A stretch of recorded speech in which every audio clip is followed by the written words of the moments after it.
Picture this. You send an important email to your boss. Hours go by. Finally, they respond with just 3 words. Understood. Thanks. And immediately, your brain goes into overdrive.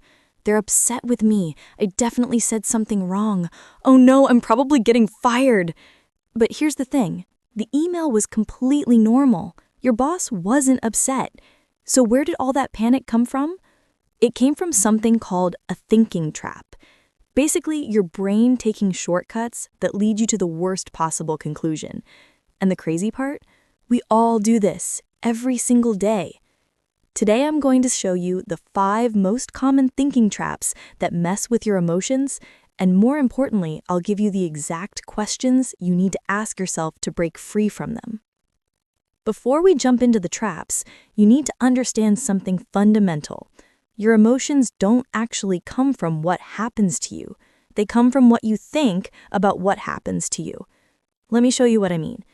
Let's say your friend reads your text message but doesn't reply. That's the event, totally neutral, right? But then your brain immediately jumps in with a thought. They must be ignoring me on purpose. That thought creates a feeling, anxiety, maybe even rejection. And that feeling leads to a behavior. You avoid reaching out to them for the next week because you're convinced they don't want to talk to you. See how that works? The event itself was neutral. Your friend might have been busy, their phone might have died, they might have planned to respond later and forgot. But your thought about it created all that emotional pain. This is the key to understanding your emotions. If you want to change how you feel, you have to change how you think. And that starts with recognizing when your brain is lying to you. Trap number 1, mind reading. This is probably the most common one. Mind reading is when you convince yourself that you know exactly what someone else is thinking, and it's almost always something negative about you. Here's a perfect example. You're walking down the hallway at school or work, and you see a group of people laughing. Instantly, your brain tells you, they're laughing at me. Or maybe you give a presentation and someone in the audience yawns, and you immediately think, they're bored, I'm terrible at this. But here's the truth. You have absolutely no idea what's actually going through their head. None. You're making it all up. The fix? Stop and ask yourself, what actual concrete evidence do I have that this is true? Not feelings, not hunches, actual evidence. Then ask, what's another explanation that has nothing to do with me? Maybe they're laughing at a joke from earlier. Maybe that person didn't sleep well last night. When you stop and think about it, there are usually a dozen other explanations that are just as likely, if not more likely, than the negative one your brain jumped to. Trap number 2, all or nothing thinking. This one is also called black and white thinking, and it's brutal. With this trap, everything is either perfect or it's a complete disaster. There's no in between. Let's say you're working on an important project. You've spent days on it, it looks great, but then you notice one small typo.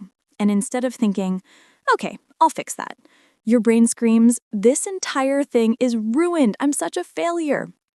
Or maybe you're trying to eat healthier. You do great all week, but then Friday night you eat a slice of pizza, and suddenly you think, well, I already messed up, so I might as well give up entirely. The fix?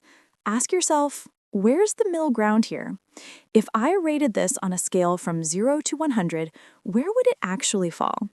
A typo isn't a 100 out of 100 catastrophe. It's maybe a 5 out of 100 issue. One slice of pizza doesn't erase a whole week of healthy eating. When you zoom out and look at the bigger picture, you realize most things fall somewhere in the middle, not at the extremes. Trap number 3. Emotional reasoning. This one is sneaky because it feels so convincing. Emotional reasoning is when you use your feelings as proof that something is true.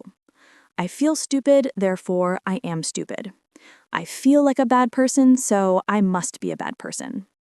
I feel anxious about this presentation, so I'm definitely going to mess it up. Your feelings become your evidence. And because feelings are so powerful, you don't question them. You just accept them as facts. Here's a real-world example. You're about to go on stage or give a speech and your heart is racing. You feel terrified. So your brain concludes, I feel this scared, which means I'm not ready, I'm going to fail. But here's what's actually happening. Your body is having a normal stress response. That's it. It doesn't mean you're unprepared. It doesn't predict the future. The fix, ask yourself, is this feeling a fact, or is it just a reaction my body is having right now? Then ask, if I didn't feel this way, would I still believe this thought? Most of the time, the answer is no. Feelings are real and they're important data, but they're not fortune tellers and they're not always telling you the truth about reality. Trap number 4, catastrophizing.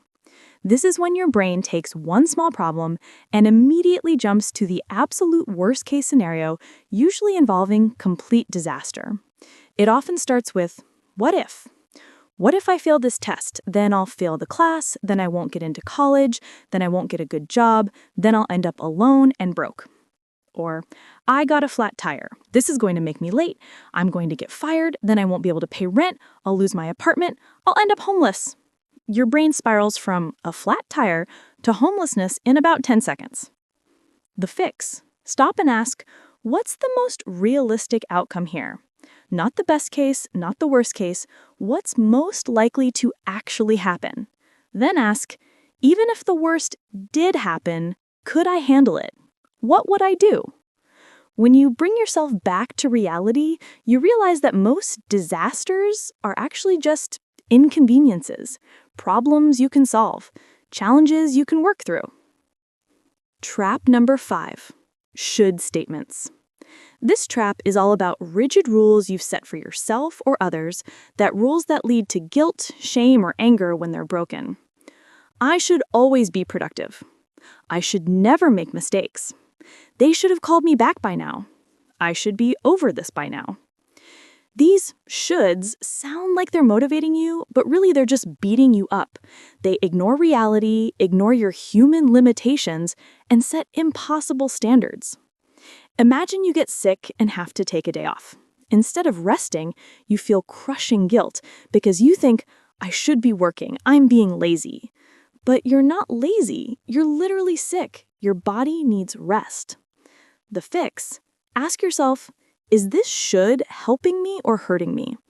What would happen if I replaced should with prefer or would like to? So instead of I should be working, you say, I'd prefer to rest now so I can work better when I'm healthy.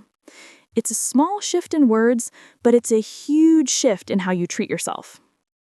So now you know the 5 most common thinking traps. Mind reading, assuming you know what others think. All or nothing thinking, seeing everything as perfect or terrible. Emotional reasoning, treating feelings as facts. Catastrophizing, jumping to worst-case scenarios. And should statements, punishing yourself with impossible rules. The next time you feel a sudden rush of anxiety, anger, or sadness, here's what you do. Step 1, identify the feeling. Name it. I'm feeling anxious. Step 2, catch the thought behind it. What am I telling myself right now? Step 3, challenge the trap. Use the questions we talked about to test if that thought is actually true or if your brain is just playing tricks on you. This takes practice. At first, it might feel awkward or forced, but the more you do it, the more automatic it becomes. And over time, you'll start catching these traps before they spiral out of control. Your thoughts have power, but they don't have to control you. Once you learn to recognize these traps, you take back control of your emotions, and that changes everything. If this video helped you, please give it a like and subscribe for more content on understanding your emotions and taking control of your mental health. And let me know in the comments, which thinking trap do you struggle with most? I'd love to hear from you. Thanks for watching, and I'll see you in the next one.